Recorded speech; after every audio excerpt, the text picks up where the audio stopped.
Hey everyone, welcome. I'm Colleen with Portugal The Place, and we are so excited to be here again tonight to answer all your questions and talk about everything Portugal. So thank you again so much for joining us and registering. We've got a lot of folks from all over the country joining us in the United States and Portugal. It's just great to have you all here. Just if you haven't joined us before, it's really simple. If you have a question that you'd like to ask, just feel free to type it into the chat and we'll get to as many of them as possible.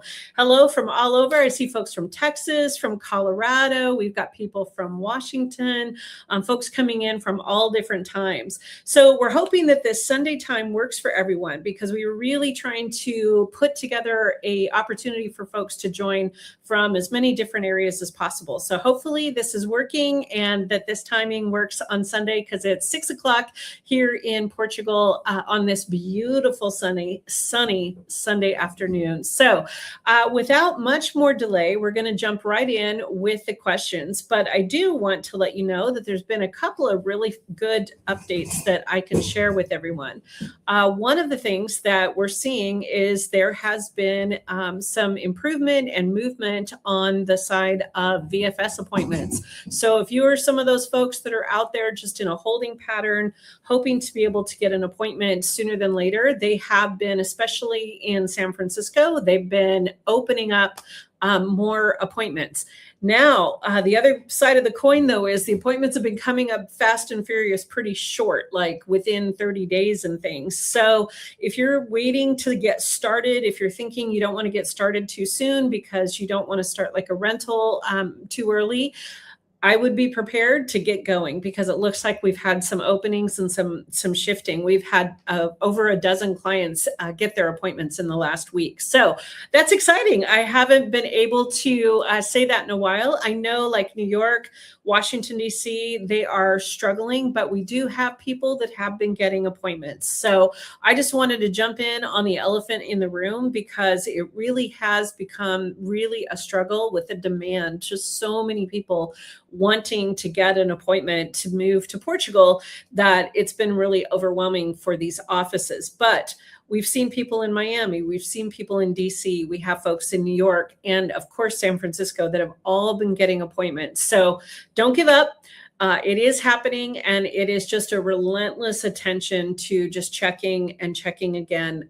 There really isn't any scientific way to get them. It's just when they dump in, people grab them as soon as they come up. So we're gonna jump right in as the questions start coming in. But I see a lot of folks are saying Sunday works great for you, so that makes me feel really good. My daughter Fiona is here. She works the behind the scenes, so she is doing all of the fielding the questions and then coordinating the webinars. And so the two of us were hoping that this was a good time for everyone because it does feel like it is. I see we have a question about the visa bots as well. So the visa bot is definitely something some folks are doing. And in fact, it's something we've considered at Portugal The Place to start offering to help people. The challenge, there's two challenges. One, the people that have paid for these bots haven't been able to give back a consistent positive response. Sometimes it's helped, other times it hasn't. The way the bot works is it is technology that is coded to look for available appointments when they come up, and then they will send you a notification. The challenge is it doesn't book your appointment. The challenge is it notifies you when a new appointment has come up. But if you get the notification in the middle of the night and you're asleep, if you get the notification at work and it takes a couple hours for you to get back into it, a lot of times those appointments are already gone. So the feedback that I've had on the bots and the reason we haven't put one into place yet at our company is because it really hasn't been a consistent tool for people when they've paid the money. The other side of it is VFS doesn't like the bots. It's actually technically illegal. You're not supposed to use automation to get an appointment. So they have malware. They have they're looking for this kind of entrance into their system, and they're blocking them and making them not work. And so then new companies pop up with a new one. So it's kind of really 50-50. Now, if you feel like you're okay risking the money, it's maybe a couple €100, something you feel like it could be worth, you're more than welcome. Like there's no reason why you shouldn't try it. It's just so you know, we haven't had any consistent positive feedback about them yet. How do we get a bot? If you Google them online, people have been posting them. There's a couple of different organizations that say that they have them. We haven't had one that we've felt confident enough to endorse. So really, it's just what you can find out there that are saying that there's working right now. It's a very unscientific method. So the talk about the impact of taxes on expats. Absolutely, Lori. So my husband and I, my daughter, we're all here and we're all immigrants in Portugal. So of course we're actively in the tax system. And this is a question we get quite a lot because it's very confusing trying to figure out what you will pay, what you won't pay. The thing to note that unless you are a highly skilled professional that qualifies for this very specific NHR that Portugal offers, which is specifically trying to draw talent from like medical fields, technology fields to get them to move to Portugal. Unless you're in this very specific group, everybody else in Portugal will be paying the taxes as a Portuguese resident. And that can be a sliding scale tax system that based on your income, it's a progressive taxing that can go up to 46%. Now, it's not all your income taxed at 46%. This is often one of those math things people do, and it's stressful, but that's not how it's calculated. There are also significant deductions that can be taken as an immigrant and as somebody that is, it's a foreign tax credit, and there's a dual taxation treaty with the United States and Portugal. But here's the thing, I can only go so far into this conversation. It literally isn't allowed unless you have a license in dual cross-borders taxes. You can't go into significant detail. But what I can tell you is taxes, by the time you do all the calculation, you have to do a couple of key factoring. One, you need to speak to cross-borders tax specialist, and they will not do these consultations for free, because what they'll do is they'll take your specific information, they will analyze it, and then they will set an appointment with you, and they will go back through everything. They'll do the work so that they can prepare you for what your tax responsibilities will be. So I know some people get frustrated because they're looking for a free consultation. They put their information, your financial information out online, hoping someone will give them some information. That's very, very difficult to do. Everyone's taxes are different. Everyone's financial picture is different. So it really is an important investment early on to moving to Portugal to have a good cross-borders tax specialist who looks at your information and gives you a plan. And there are a lot of ways to mitigate it. There are a lot of ways to set up your income to make sure that you're doing everything you can. And remember, the taxes in Portugal are higher in that income space, but it covers the national health system. There is a lot of benefits that you receive that offset from other areas. So it's important that when you're doing budgeting, you're not looking at it as just apples to apples. So we have some great partners we're happy to recommend. There are a lot of really great folks out there doing cross-borders tax analysis. That's a really important first step when considering Portugal. Hey, Carol. So my husband and I are in the planning stages for a move to Portugal. Due to personal circumstances, our timing is a bit up in the air, likely looking at 2027. We've taken a couple of scouting trips during different times of year, obtained our NIEFs, and gotten access to the tax portal. Also learning some Portuguese. What else should to prepare so that we can move quickly once we're able? Well, Carol, it sounds like you've really done a lot of the pre-work. You've got your NIEFs, which is great. You've already done the scouting. So I'm guessing that you've really kind of started focusing in on the area that you'd like to live. And of course, if you have the NIEF and you've had the chance to get that set up, you can start moving towards the next steps that are required, like a bank account, for example. Now, the one thing you want to know is it depends on when you want to move in 2027, because I know this sounds crazy being we're in the first quarter of 2026, but we're working with folks right now. We're helping them get set up and started because they want to move first quarter 2027. And with how long it's taking to get appointments and with how long it's taking to get the approvals back, we're actually working with folks right now on an arc of getting bank accounts set up, deciding on locations, making sure they have all the other information they need. And then we're ready to go when we need to look at accommodations, because it's taking an 8-month long process. So if you're looking to move in 2027, you're really close to getting started, if not now, in the very near future. So that's something to consider. All right. So Brent is saying, I read that the projected sales prices in Portugal could rise as much as 15% in 2026. Given that, how much do you anticipate rent prices to increase? We were looking at Leiria or Coimbra, so we're hoping Leiria may not go up quite so fast. You know, Brent, that's a great question. And I'm not quite sure where that number you've attached to, because we've actually seen a leveling off of rents. And in some of the areas, we're actually seeing rent staying consistent or even going down slightly. It's a difficult number for people to get their heads around because there's a lot of moving parts. And right now, inventory is very much in demand. So there's rents, and then there's what a lot of foreigners, immigrants, want to pay for the type of property. So if you're looking at the typical type of property that Americans want when they move to Portugal, air conditioning, heating systems, modern elevator, parking, 3-bedroom, 2-bath, outdoor space, walkability. If that's kind of like everybody that comes to us, that's what they ask for, accepting pets, lots of light, that kind of thing. Those properties have a premium on them. And we're not seeing 15% projections at all. We haven't seen that with the houses we're finding, but those are always going to be high in demand. If you're able to consider or interested in having maybe what would be considered a more traditional Portuguese style apartment, those rents also are kind of in a different price point, but it's a hard one to say there's a hard number. But we're literally helping hundreds of people go through the relocation process. In Leiria, we're in the Silver Coast, we're in Alcobaça, we're in Leiria all the time. And Coimbra is a very popular area. We have a team there.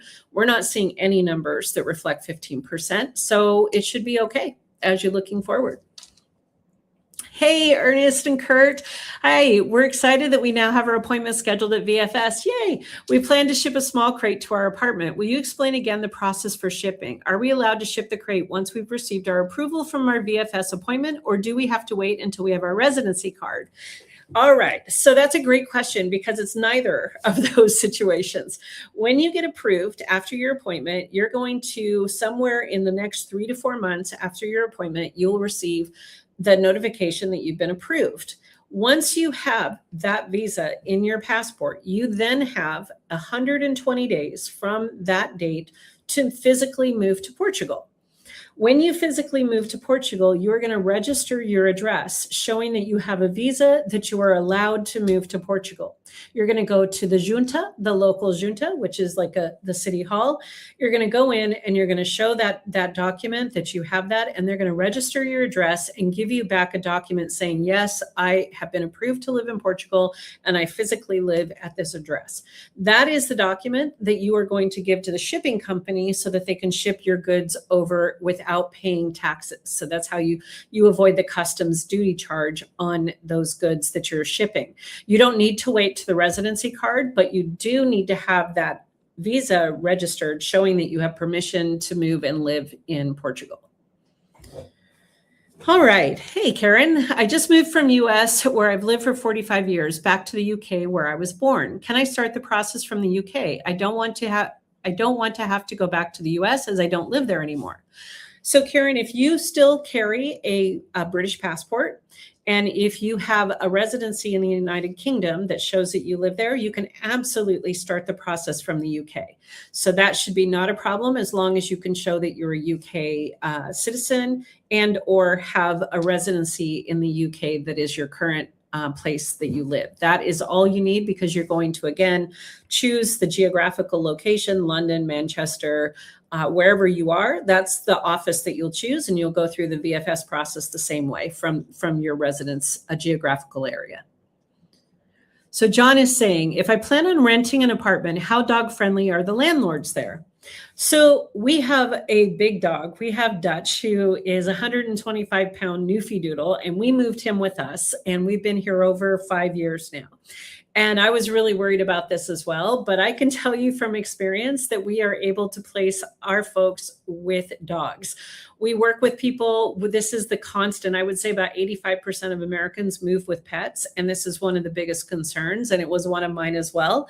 And it's something we can navigate. Now, in urban areas with really high demand, where there's like lines of people waiting to view the apartment, sometimes the people will decide to take someone with less kind of baggage, and they'll go for the applicant that doesn't have pets. But in general, we haven't found it as a barrier. Again, depends on the type of dog. If you had like 3 really big dogs and it's a small apartment, they may be concerned about that. But if it's one family dog and it's an average size, that's usually not an issue. All right, so Kimberly is asking, is it wise to begin the relocation process by coming over on a student visa to learn Portuguese and then apply for the D7? That's a tricky one.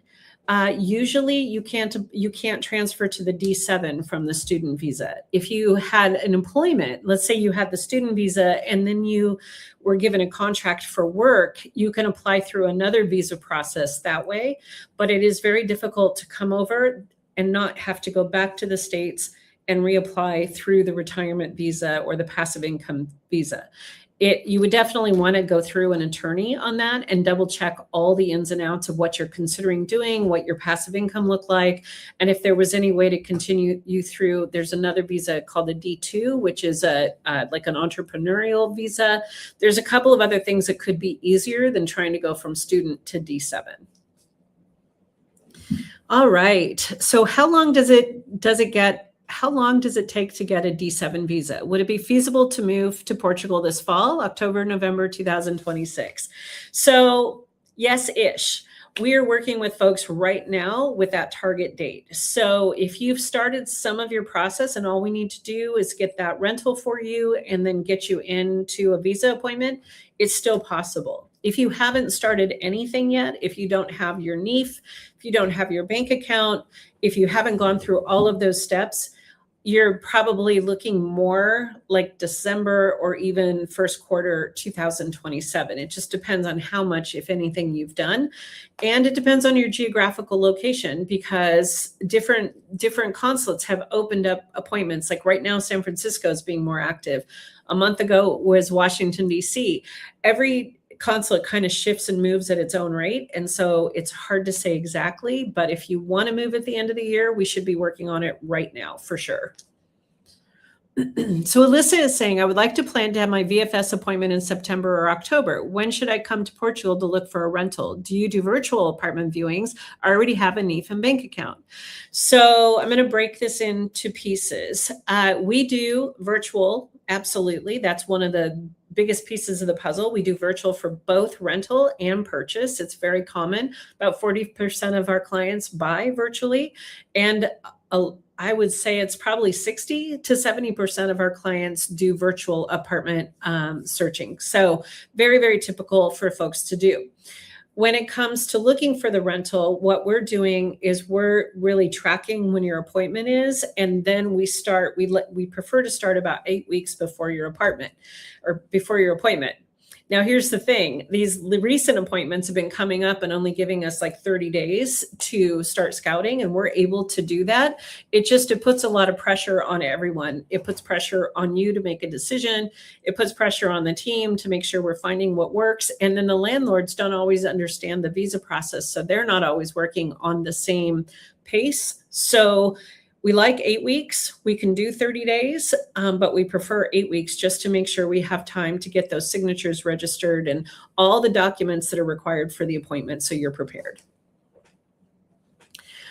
Oh my gosh, Wayne, come on, VFS. I don't remember right now. I totally don't remember what the acronym is, but I like to think that they kind of stand for some kind of global mafia that holds visa people hostage, because they do the visas for all kinds of countries, and everyone, New Zealand to France, is having this issue with VFS. So I don't know. I can't remember the acronym, but I kind of think of them like a visa mafia. So That's what I got. Nancy is saying, I have 3 cats. I found many places in Idealista that accept pets. I send a message to those with apartments I'm interested in and mention the cats, stating I can consistently clean up after them and cover all furniture.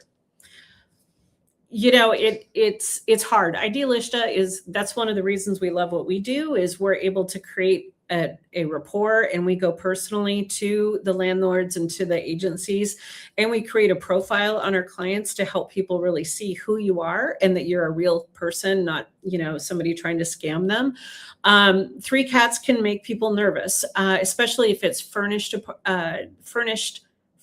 They get worried about scratching and things like that, but it's not something that should be a complete block. It's just when we're working with our folks, we make a plan and we approach it that way so that we can move through all that. And a lot of the stuff on Idealista is already gone. So when you're just reaching out randomly to Idealista, they don't take those listings down when they're rented. So you can be just sending out messages and they don't respond because they've already rented the property.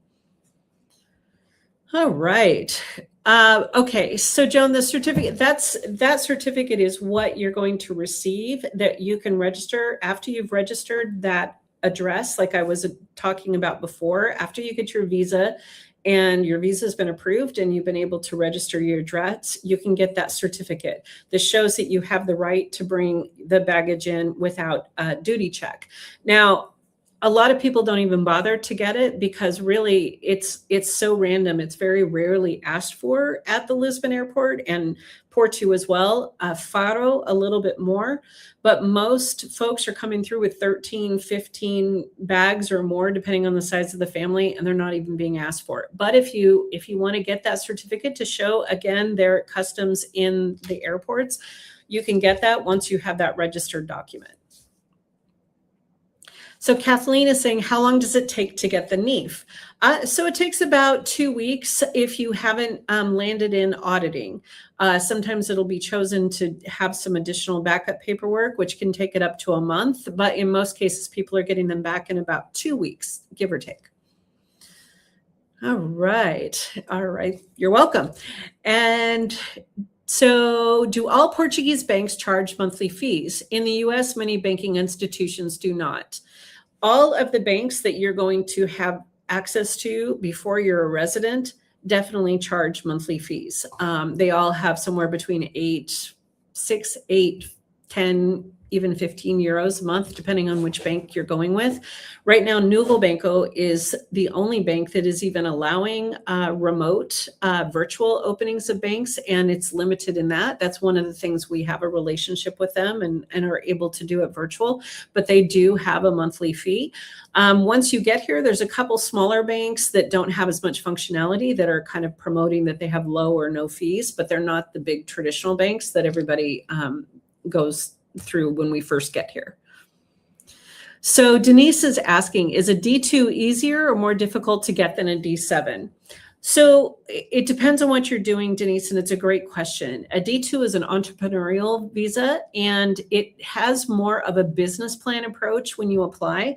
So it's easier from the sense of you don't have rigid income requirements, but it's harder because it's more judgmental on it. It's more reviewed and decided. So you won't really know. You have to have a really good business plan, proof of concept, showing how you're going to make money. And then that gets reviewed and decided on. So it may feel easier to apply for, but it can be harder to be accepted.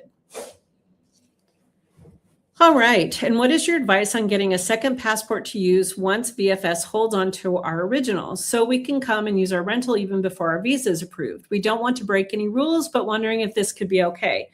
It is now, because there's been a delay in the visa being issued, because there's a consistent proof that Portugal has been running behind and that they're holding the passport to make it faster and to stick the visa in. Now that is a authorized reason to apply for a second passport. If you go into the rules and you look at per the government's website, what is required to be able to get a second visa, one of the clear recommendations for getting a second passport is exactly that. my visa is taking a while. I've had to turn over my first passport for the visa, and I need to travel. And so therefore I need a second passport. So it is totally within the rules to be able to get a second passport. You just have to show documentation that you are that you've already surrendered your first one for the visa. All right. So Beverly, that's one of the things we do at Portugal the Place. We work and have a fantastic arrangement and agreement with Novo Banco virtually, and we help you navigate all of that. So to get a bank account from the US, the very first thing you have to have is a NIF. You have to have a tax ID number in Portugal before you can do anything. So the very, very first step to move to Portugal is to get that NIF. That's the baseline. And then once you have that NIF, you have to be able to apply online, or you need to come to Portugal and do it in person. There are few banks that will do it in person. If you're not a resident, it's very kind of reviewed. Many of the banks don't want to do it. And then there are processes you can go through, and you can try to reach out to like Novo Banco, for example, to open a bank online. But that's one of the things we love that we do, is we're able to navigate you through all of that. So there you can do it. You will just do a lot of paperwork back and forth, a lot of recognition of signatures. You're going to move paperwork back and forth through FedEx. They're going to have a lot of verification. So it does take a little bit of time. You want to be prepared for some back and forth when you're looking at doing that. All right, so James is asking, I am planning to start my rental search in Stubble at the beginning of September. Also planning to try and get a VFS appointment first, hopefully mid-October. We're also in the process of getting NIFs and a bank account. This would be for a D7 visa. Is this a sound plan, or should I get the rental before getting a VFS appointment? So I'm assuming, because you're saying VFS, that you're in one of the geographical locations that is VFS. And I'm saying that because, for example, if you are in the Newark region, you're not going to go through VFS, you're going to go through e-visa. And that has a different process. At e-visa in Newark, you have to get everything, your rental, everything done, and then you upload all your documents. And then once they say you have everything, you can apply for an appointment. VFS is the other way around. You need to have everything in advance, all put together. And then, maybe you've got some of it done and some of it you don't. You can try to get an appointment. And then once you have an appointment, you work to the rest. So if you had an appointment in October, I would want to give you at least 6 weeks, preferably 8 weeks, to get that rental. Because right now, and this is something Portugal the Place does and helps with, but the reality is they've added more steps to the lease. So the lease is required. It needs to be legal and licensed. Okay. What that means is the landlord has to pay taxes on it. That's why about 50% of the inventory online doesn't fit the requirement for the visa, because a lot of those people don't want to pay the taxes. It's 28% of the monthly rent. And so they do under the table leases, and they don't qualify for the rental. So if you've managed to secure a legal lease, it has to be a minimum of 12 months, and it needs to be registered. So then you need to have the landlord upload that into the portal, into the finance portal, showing the signature, showing that it's been registered. Now VFS is requiring, Portugal, e-visa and VFS is requiring that you have that registered lease, have those signatures notarized. They need to be recognized signatures, and you also have to have proof of deposit. So all of this can take some time.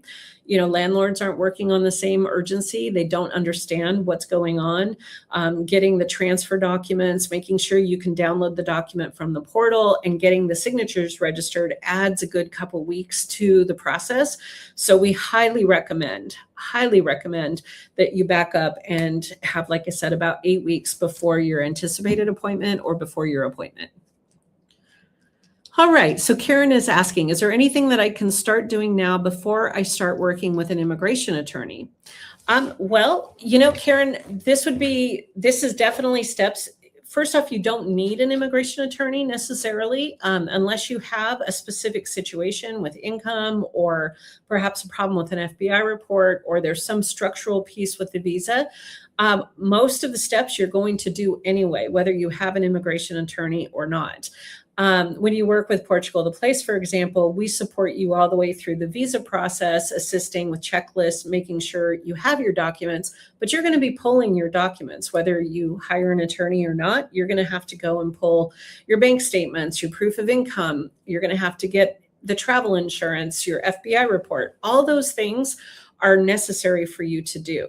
So it's really not so much about working with an immigration attorney, it's working through the whole relocation process, but it's really about when you intend to move to Portugal, what is your target date for living in Portugal, and then working backwards from that, knowing that you have that all-important VFS appointment that you need to get, that visa appointment, and then timing that accordingly. So you can start by getting a NIF. You can schedule a call with us. We can chat you through how to do all the different steps.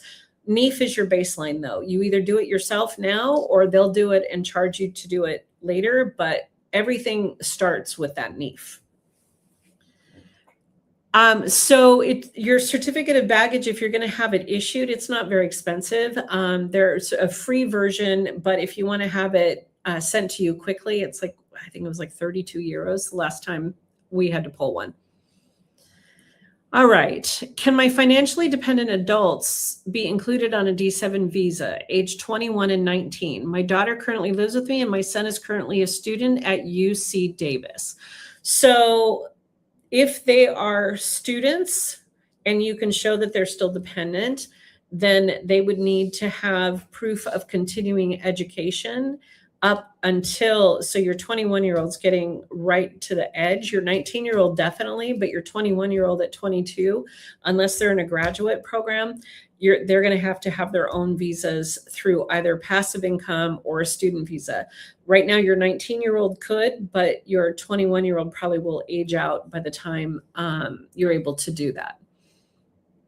So John is asking, if I'm approved for a D7, am I able to travel back to the States while I'm waiting for my IMA appointment? You would want to time this. So if you're approved for your D7, you'll have 120 days from that approval date to move to Portugal. If you get an IMA appointment and your IMA appointment, say, is 60 days after your visa approval, then you'd want to come to Portugal for your IMA appointment, do that appointment. Because you need to get some paperwork together. You need to, again, register your address. You need to go through some steps of gathering additional paperwork for the IMA appointment that you need to do in Portugal. If you get an IMA appointment that's like 9 months later from that, you could wait in the States 119 days and then move to Portugal. But then the rest of the time you would need to be in Portugal waiting for that appointment. So it really depends on where your appointment lands, but they do want you to move to Portugal. And then it's important because you're going to need to get certain documents all dragged together to be ready for the IMA appointment. So we recommend that you make that move, that you start getting settled in. You have 2 entries on the visa. So you have one that you'll use to come to Portugal, and then you have one more entry if you need to leave and come back. So you can also kind of balance that if you want to stay, if you need to go back to the States. Janine is saying, I'll be scouting with you in May. Do I work with you now or then to begin the NIF and banking process? Well, you can be working with us right now. It's time. So absolutely, you can reach out in your WhatsApp group and we can get you all set up and started on that. This is a good time as any to get started. Since you're coming in May, we'll do the NIF, get that going, get you set up with all the paperwork for the bank, and then we host you and take you to the bank and translate and make sure you have everything in person. So when you're coming and we know you're coming, we do like a hybrid approach to speed it up even faster. So once arrived in Portugal, what are the first bureaucratic tasks that need doing? Well, that all-important registering your address at the junta is one of the very first things you need to do. You're also going to be able to do a variety of steps that are kind of in between steps. You're going to go in and you're going to let, if you're leasing, for example, I'm going to go under leasing because if you're purchased a home, it's a little different. But if you're leasing, you're going to want to go in and make sure utilities are all updated with your phone number. You want to make sure that you have your Portuguese phone number registered in everything so that you're getting all the proper alerts. So changing, if you've already set things up, changing over to your Portuguese information is really the most important first steps that you need to do. And again, registering your address when you arrive. There's also some additional steps to prepare for the IMA appointment. So they're going to be looking for that registration of address on top of all that paperwork you already have for the lease. There's all that you need to gather for the IMA appointment. You're also going to need to make sure that you're continuing to access and use your Portuguese bank account, because that's where they're going to be looking at IMA to make sure that you've transferred the money and that you have monthly income coming in. They're going to be looking at your monthly income and verifying that it is matching what you applied with before. And then you're going to be wanting to consider to make sure that the way you have your money structured to come in is working the best for you. And what I mean by that is, how is your income getting to you? Is it going into an American bank account and then you're doing a conversion through Wise, for example, and then moving it into your Portuguese bank account? Are you doing a direct transfer? How do you have your money set up to come to Portugal? So once you get to Portugal and you can access your bank accounts and do all the two-step verification that's very difficult to do stateside, you can start looking at the best way to move your money in the most practical and affordable way. You really want to think about that currency conversion, and it's not usually the cheapest to go bank to bank. Usually using an intermediary that has like a currency exchange broker, a Wise, something like that, they're going to have better rates than the bank to bank or doing a direct deposit, for example, because that's where the high commission on the currency happens. So Beverly is asking, what is the best way to get a NIF? It seems there are a few options. There are a lot of options, and they're all valid. E-Visa, the e-NIF online. Borders is our partner. We work with Borders. They're fantastic. The immigration attorneys can all do it for you. They're all straightforward. Those folks that do the NIFs online, that's literally what they do. They have a license that allows them to be fiscal representatives of everyone. And it just is a very straightforward process. So those are the ones. But Borders is the company that we work with, and they've been fantastic. Just to note though, with the NIF, if you get your NIF now and say you go a full year before you move into Portugal and you haven't relocated and you don't have an address yet, you will need to pay them the next year to be your fiscal representative. They'll send you a notice and say, have you moved to Portugal yet? If not, to keep your NIF active, you'll need to pay for us to continue to be your fiscal representative. So just keep that in mind, that you will annually, until you move to Portugal, need to have a fiscal representative. Once you move to Portugal, all bets are off. You change your address in the finance portal, which is one of those first things you do when you get here. And then your address is yours, and you don't have to have a fiscal representative any longer. Does a NIF ever expire? No, it doesn't expire, but you do, like I said, have to have that fiscal representative until you physically move here. Does the D7 require private health insurance proof every year or just the first year? And how long is it required to maintain the reparations insurance? Okay. So repatriation, sorry. That's a great question. The repatriation insurance, we're suggesting that you have a year, 6 months minimum, but a year if you can do it, because we don't know when people are getting that IMA appointment. So until you have your residency appointment in Portugal, this repatriation insurance is your gap insurance. That's what's going to cover you until you can get onto the national health system. There are some kind of provisional ways to get on it, but this is what would cover you if you need to be repatriated back to the States. So 6 months minimum, we're suggesting a year just to make it easier. The private health insurance, you need the proof when you renew it 2 years. So you need it, you should have it. First off, none of us have paid into the Portuguese tax system yet. And so taking advantage of the national health system is fantastic. We get the benefit of the pharmaceutical, having the prescriptions at such a different cost structure.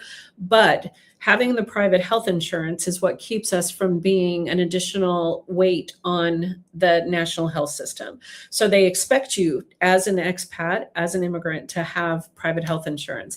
You will need to show proof of it. It's one of the things they require at that 2-year renewal. So yes, you'll have it rolling over. And then on the 3-year renewal, you'll show it again. But you really do need to have private health insurance for sure. What is IMA? IMA is the border immigration and border office of Portugal. So this is who handles all of the immigration and all of your residency work and support for all visas, all immigration in Portugal. All right. So how do you use our services? Thank you. So Portugal, the place, we love to be able to be available. Again, Clyde and I, my husband and I, we moved here over 5 years ago, and we offer this service. We have a team of about 20 that are supporting people all over Portugal through the relocation process. And it's really simple. We don't charge for a call. We don't we're not trying to sell you on Portugal. It's really important you know that you need to really want to move to Portugal and to be invested in this adventure and experience. And we really support folks in that. But there's a lot of moving parts, and our conversations, especially the initial ones, are to dive into what your circumstances are and then be really real on if it makes sense or not. There's a lot of confusing information out there. AI's all over the place. You've got all kinds of Facebook groups who either tell you their worst day ever or their best day. You don't get to hear much about the in-between. So you can schedule a call. You can go to Portugal the Place. Our website is www.portugaltheplace.com. And right on our website, it says schedule a consultation call. And Clyde, my husband, is the one that leads that team, and he does a lot of those initial calls. So we'd love to just have a conversation and make sure that you're prepared and that you're ready to go and see if our services can help you. All right. So does Portugal the Place help with getting IMA appointments and paperwork for that part of the process? Yes, it does. Yes, we do. It is a collaborative experience. We're walking you through all the checklists, making sure you have all the paperwork, and then assisting you with that appointment kind of stress that everybody feels. You have that first appointment, the visa initial appointment, and then you come to Portugal, and then you've got the next one to get ready for. So we're there with you through this whole process. And we assist as well with the VFS appointments. But again, it's collaborative. We're all trying to do it so that we would never say we can get you an appointment, because that's anyone that says that, it's just not true. We are all using the same systems, all trying to get in there, but we help our clients. We will help try to find an appointment for you for sure. And for the D7 visa, I understand that we can work after obtaining residency. Is this still true? Absolutely. The only thing on the D7 you can't do is take a job from a Portuguese person. So you can work your own remote job. You can have your own business. I moved on a D7. It's totally fine. The only thing you can't do is go to a coffee shop and apply for a job and take a job that could be for a Portuguese person when you're on the D7. So that's just the difference. And Denise is asking, if you already have a business, would you still use the D2? If you have both passive income and a business, do you still qualify for the D7? Absolutely qualifies for the D7 if your passive income hits the threshold necessary. That's what I did. I had enough passive income to come on the D7, but I had my own business as well, and they just didn't count the business income on the D7. All right, we are moving through. These are great questions, everyone. This is really great. And I love the fact that I get to chat with everyone, because I know these questions are just swirling around out there. And this is really helpful. I hope it's helping everyone too, because I know it's hard waiting and anticipating getting that appointment. Nancy's asking if it's best to keep private health insurance even after obtaining residence. Yes, because when you obtain residence, you're going to have to renew. So you obtain residency, and then in 2 years you renew, and they're going to ask for proof of your private health insurance. And then at 3 years, you'll be asked to renew, and you'll show proof of your private health insurance. Now, after the end of that 5-year period, you can apply for citizenship. And if you are able to gain citizenship, you technically don't need to have private health insurance anymore because you're a citizen of Portugal. But the benefits of having the private health insurance go well above and beyond just the requirements for the visa. We have private health insurance. I'm with MGen. It's been a fantastic experience. These are people that actually care. They engage with you. They listen to you. Working with them, they have English speaking. All these different insurance companies are very well versed in working with immigrants. And the private health system in Portugal has some state-of-the-art opportunities, fantastic hospitals and clinics. I think personally, it's one of the biggest parts of being here in Portugal is access to reliable, caring healthcare that in the private sector is state-of-the-art. So Leah's saying, I've heard that IMA appointments may not happen in the 120 window. What happens if we have to wait? Can we leave Portugal during that time if we have a family emergency back in the States, or does that mess up the visa? So yes, you're absolutely correct. Sometimes they don't happen in the 120 days. Sometimes you don't get an appointment on the visa. It's about a 50-50 if you do or not. So if you've expired, if you've moved to Portugal and your visa has expired and you need to travel back to the States, you are in limbo. And during this time, you are limited on what you can do. But if there's a family emergency, you can actually alert IMA, the immigration office, with documentation, say doctor's information or some additional information that's required, and let them know that you need to leave the country for that purpose. Same as if it's for work. We have a traveling musician, for example, who has to travel while they're in this waiting period. And as long as we have the contracts for their gigs all over the world and we show that they've been hired and contracted and that they have to travel, we have that documentation for them and they're able to continue to do their work and to travel. And IMA has been alerted and is well aware of it. So yes, it takes more work, but it could be done if necessary. Any updates on the status of the 5-year path to citizenship remaining, especially since the elections? Actually, there has been no change at all. The Portuguese Supreme Court struck down the bill that was going through to make that change, saying that there were many parts of it that were unconstitutional. And right now it hasn't been presented again. We anticipate some version addressing what the Supreme Court said was unconstitutional will be presented, but they haven't done that yet. So nothing new to report other than the fact that it was struck down. And what happens if you have the D2 visa and after a while you don't make much money? Same thing, they would check it the second year to see if you were on plan, and that would be when you would not get renewed if there was a problem. That would be what would happen. You have to have all the documentation showing you still qualify for the visa. All right, so I'm a medical professional that would like to open a business in Portugal. I don't plan to practice medicine there, but something adjacent to it. Is there a visa for this? Is it only the golden visa? So it's absolutely not the golden visa. The golden visa doesn't have an entry in like that. That's a different kind of investment visa, but the D2 is possible. That's an entrepreneurial visa, and you'd want to show what your business plan was, what your intention, how you were going to make money, what kind of investments you're going to make on things. You know, that's all part of how you apply for the D2. You can also, if you have passive income, you can come over on the D7 and start a business as well. And that doesn't have any visa implication. You can continue to create a business while you're on the D7 if you have the passive income to qualify for it. But the D2 is the place that you'd want to go if you're looking to start a business and you feel like you have a solid business plan, you've done the research, you know where you're going to open it, you know how you're going to make money, so on and so forth, and you're going to be able to show that you have viable income and savings and investment while you're making the business happen. So again, the D2 is much more subjective. So that's the part where you really need to have a good detailed plan to apply for it. All right. Hey, Jessica, it's great to see you. I'm finally selling my house now and will be preparing to go soon. I forgot, does your service help with all the steps? Yes, all of the steps. So the bank account, the whole thing.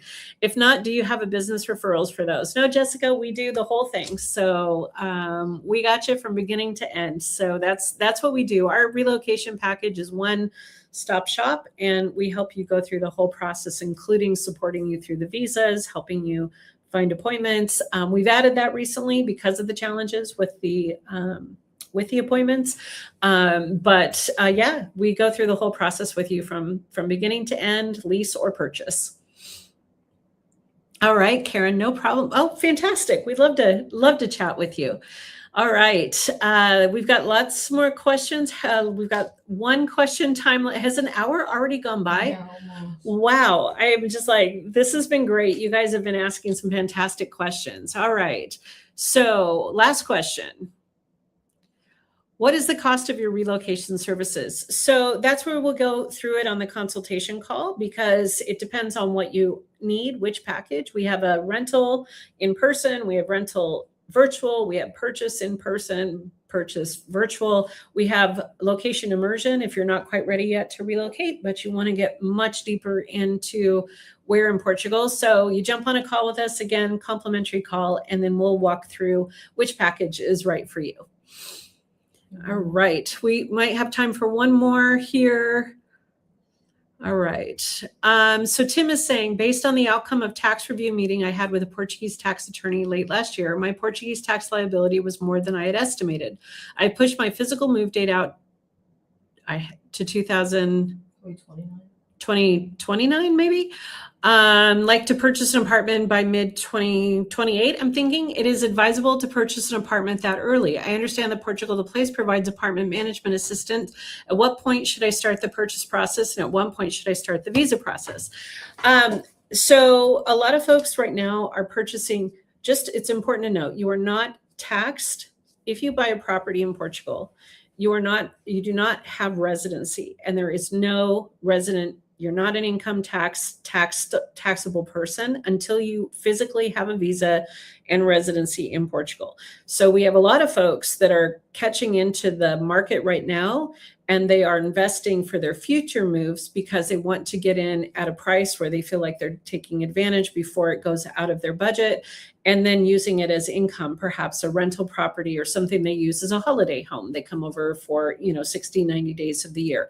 Really important to note, though, that tax-wise, you're not taxed on income until you are a resident of Portugal. So you can buy and become a resident, never live here full-time, and you would not be taxed as a resident. Now, yes, we absolutely support the property management for our clients. We do property management to help find renters. That's not an issue at all. And it just depends on, if we're talking about 2028, how long and when you want to go into the investment process. Some folks, they like to do new construction and they like to get into a property in the early stages and spread out their investment so that they don't have a large burden on their shoulders until they're actually physically ready to be here. Because right now, those things take 24 months, 36 months to complete. Other people buy an apartment now and then they hold that so that they have that investment, and they either rent it out or they use it. And that's something that is a personal decision on where you are with your finances. But as far as the visa part, if you don't want to move till 2029, depending on when in 29, you would start sometime in 28 to prepare for that. So I'd suggest, Tim, if you want to schedule a call, we can talk again. I know that we chatted at one point. Be absolutely happy to dive in and talk about the realities of what's in the market right now, for sure. One more question. And one more question. We're gonna take one more. All right. Thanks, Tim. So we have. Oh. Hey, John. Perfect. Fantastic. Thank you so much. And we also, I think I saw a question here that was talking about, someone was saying about that everything is taxed in Portugal. And I just really want to stretch. I really want to stress, yes, your income is taxed in Portugal, but there are different ways that people are structuring their investments.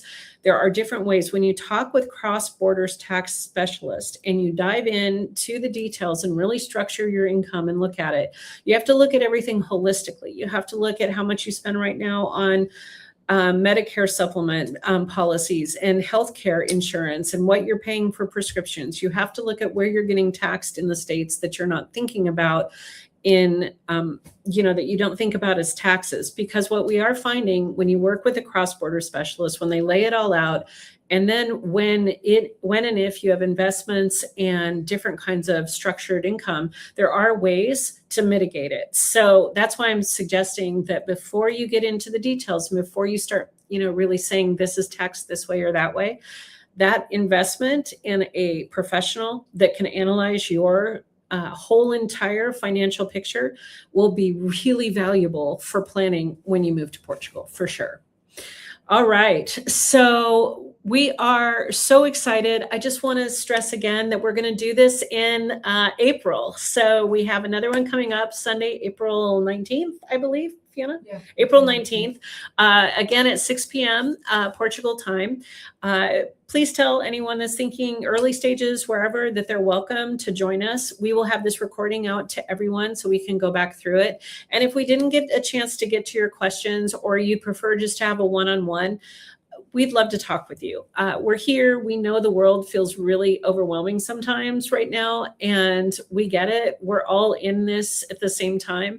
And so happy to help you sort it all out and see how things are coming together. But thank you so much. Really, really enjoy these evenings. And we'll talk to you soon. Thanks again. Take care, everyone. Bye now.